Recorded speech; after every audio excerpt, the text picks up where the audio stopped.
Who is noun as the architect of the human development index? మానవ అభివృద్ధి సూచిక రూపశిల్పిగా ఎవరిని పిలుస్తారు?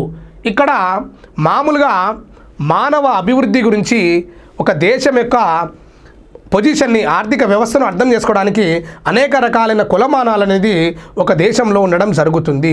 మామూలుగా మనకు పీక్యూఎల్ఐ physical quality life index, gender index, అలానే మనకు పావర్టీ ఇండెక్స్, అదే రూపంలో మనకి ఇక్కడ హ్యూమన్ డెవలప్మెంట్ ఇండెక్స్ అనేది కూడా ఒక మోస్ట్ ఇంపార్టెంట్ ఇండెక్స్ అనేది ఉండడం జరిగింది.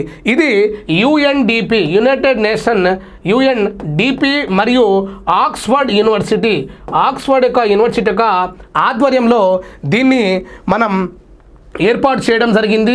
అదే రకంగా యుఎన్డిపి ఈ హ్యూమన్ డెవలప్మెంట్ ఇండెక్స్ని హెచ్డిఆర్ హ్యూమన్ డెవలప్మెంట్ రిపోర్ట్లో భాగంగా మనం దీన్ని రిలీజ్ చేయడం జరుగుతుంది.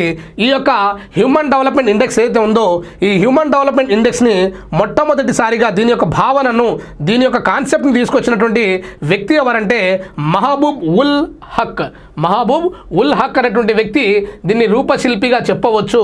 ఇతను 1990 సంవత్సరంలో ఈ యొక్క కాన్సెప్ట్ని డెవలప్ చేయడం వల్ల దీన్ని యునైటెడ్ నేషన్ ఆర్గనైజేషన్ యాక్సెప్ట్ చేసి, రికగ్నైజ్ చేసి హెచ్ఆర్డీలో భాగంగా హ్యూమన్ రిసోర్స్ డెవలప్మెంట్ రిపోర్ట్లో భాగంగా మనకు హ్యూమన్ డెవలప్మెంట్ ఇండెక్స్ని మనకు రిలీజ్ చేయడం జరుగుతుంది. కాబట్టి ఇచ్చినటువంటి ఆప్షన్లో మహబూబ్ ఉల్ హక్ అనేటువంటి వ్యక్తి కరెక్ట్ అనుకోవాలి.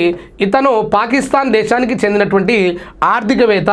ఈ యొక్క ఇండెక్స్కి సంబంధించి కొంత సహాయ సహకారాలు అందించిన వ్యక్తి ఎవరంటే అమర్త్య సేన్ అని కూడా గుర్తుపెట్టుకోవాలి.